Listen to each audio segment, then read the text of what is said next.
na anataja na baadhi ya watu kwamba hao nao pia panda nao. Anatajwa Nadabu, anatajwa Abihu, anatajwa Haruni. Tunapoendelea kujifunza mbele, tunagundua Nadabu, Abihu ni watoto wa Haruni na Musa mwenyewe. Kwa hiyo watu wanne wanatajwa: Musa, Nadabu, Abihu. Halafu Mungu anamwambia na wazee 70, maafisa hawa, viongozi katika Israeli. Hakuna taarifa za uwazi sana kwamba walichaguliwa wakati gani, lakini tosha tukijua kwamba ni miongoni mwa watu ambao Bwana aliwataka, na tuelewe kwamba watu hawa walikuwa viongozi katika Israeli, tena viongozi wakuu sana. Mungu anamwambia panda. Sura ya 24 mstari wa 13 kuna kitu kinadokezwa.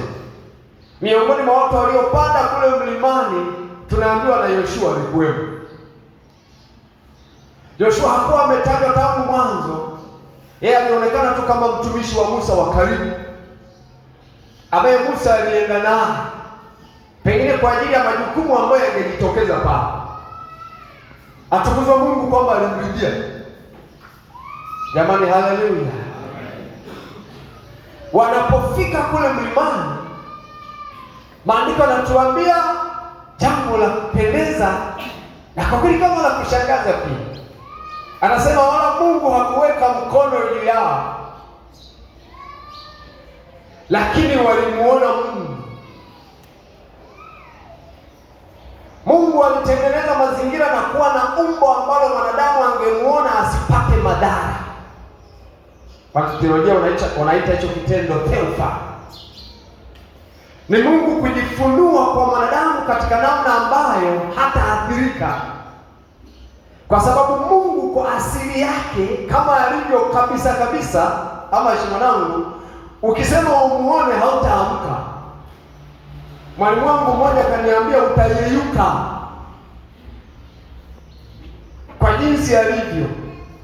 Ni zaidi ya umeme, ni zaidi ya gesi, nafikiri ni zaidi ya asidi. Kwa hiyo Mungu akatengeneza mazingira ambayo wale watu 70 na wale watu 5 kwa maana ya Yoshua, Nadabu, Abihu, Haruni na Musa waliweza kumuona, wakamtazama katika eneo fulani.